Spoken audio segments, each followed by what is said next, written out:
So what motivates you and kind of keeps you going, and you do your talks and you write books and you got things up on YouTube and things. What form does that motivation take? You know, I really don't know. I really don't know where it comes from. This is all. I mean, if I'm absolutely honest, the way it feels is that it's just all happened. It seems so clearly that this is really beyond my control. It's like Jeff could never have done this. The moment Jeff tried, the moment I had tried to make this happen, it would have failed miserably. This is just, I mean, it sounds almost naive. It sounds kind of that I'm trying to be clever or something in a way by saying that. But that's really what it feels like. You know, it really feels effortless. That it's just unfolded. It's just evolved, and you know, I don't know. I really don't know how this has happened or why it's happened. But it appears to have happened, and somehow this expression of non-duality seems to come out of this mouth, you know, and it surprises me. Because you were telling me earlier before we started, you used to be very shy. Yeah. And you actually went into at Cambridge, you studied astrophysics. Yeah.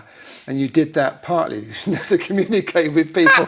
And here you're talking away, no problem. I know, but it's astonishing. I mean, I just don't know. I sit in these meetings or talking to you, and the words come out, and sometimes, you know, it's almost like, if I could put it into words, it's like I sit back and watch these words coming out, and sometimes they surprise me. Sometimes I'm shocked at what comes out, you know, because it's almost like I couldn't have done that. I couldn't have said that.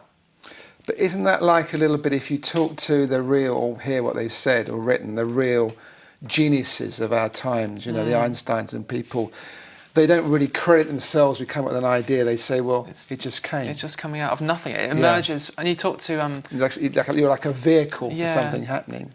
Yeah, but it's nothing to do with me, though. I mean, the moment you well, let's say you're this body. It seems to emerge. It seems to emerge effortlessly because it's talking about itself. You know, there's no effort in talking about this because there's nothing to talk about. It's like what we're really talking about here is nothing. It's no object. It can't be pinned down. It can't be known. In that, it's effortless because it's seen that really the moment we utter the first word about this, we're already into duality. We're already into the dream. You know, so it's seen. Once it's seen in clarity that this really can't be spoken about, the words, and don't ask me how, they seem to come, and it's like I sit back and watch. If I could put it into words, it's like I watch these words come out, and I don't know what's going to come out next. But and you ask, my girlfriend is an artist, and she talks about this. And a lot of artists talk. I've talked to a lot of artists about this, and they say the same thing. It's like when you're really into the art, you know, it's so clear. It's just coming out of nowhere. It's doing itself. It's emerging from nothing. You know, it's like creation. It's like the point of creation. It's creation and destruction. It's happening, and it's really all that's ever happening. It's happening now. This is creation and destruction, and it's the miracle, really. And it can't be known. It can't be understood. But that's the beauty of it. If it could be understood, it would be a thing. It would be a concept. This is just pure not knowing. It's openness. It is what it is. But in the absence of that seeking, the mystery just reveals itself, and it reveals itself in not just the talking, but in everything, in the plants and the flowers and the chairs and the trousers and tables, and you know, it's everything is the mystery. It's something coming out of nothing.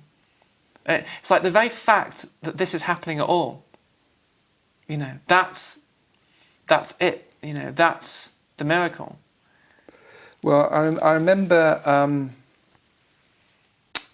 reading something about the formation of our planet, and it's, you were saying, telling me earlier again that you didn't really like astrophysics because it was really just mathematics, and I forget who wrote this, but it's something about if our planet, and on a mathematical point of view, was just a tiny, tiny fraction different from the way it was, it couldn't host human life. And I think that's one of the things that we forget, the delicate balance of everything. And that's when I talk with you, that's the feeling I get. Everything's an incredible delicate balance. You don't really know why it happens. it happens the way it is, and it just seems that some kind of shift in you happened all those years ago, or a shift happened, and not much happened, but it was so significant. And it is this kind of thing of realizing how intricate and delicate and fine everything is. And how precious it is. How precious it is, yeah. And how far away from that we move in our seeking, in our search to be someone. Yeah. That preciousness right at the heart of life. The preciousness that's really, it's always there and it's always happening. And we just miss it because we're too busy looking for something. You know. But really, really nothing happened to me, you know. The only difference, you know, it's like nothing's really changed. There's still an ordinary life being lived. It's just seen that no one's living that life. It's living itself. It's oneness playing itself out in the form of an apparent separate person. You know, but essentially there's no difference between you and me. It's oneness looking out through these eyes, oneness looking out through those eyes. And really oneness has no preferences. Oneness is equally happily looking out through these eyes and hearing through these ears as it is looking out through those eyes. The only thing that separates us is this story, the story of me, which is so fragile, which can fall away just like that, leaving only presence, you know. And it's just the miracle that's right at the heart of life, right at the heart of life, right there, you know, in the midst of the messiness of human life. When that's seen, it's shocking because it destroys all seeking, it burns up all seeking, and it leaves you here. And people just get so lost. That's the sad thing in one way, amazing thing in another way. Yeah, because it really couldn't be any other way, and maybe that's the suffering and seeking of a lifetime. It's there to show us this. Yeah. And really nothing's out of place, right from the very beginning, from the Big Bang, you know, from the preciousness of that, how fragile that was, that nothing's been out of place, you know, and it leaves us here. Yeah. It leaves us here. That's a great way to finish, Jeff. I really appreciate you coming. Thank you. You're welcome. Thank you. And thank you for watching Conscious TV. I did promise Jeff's publisher that I would do a plug for his book. Here it is, Non-Duality Press. Thank you.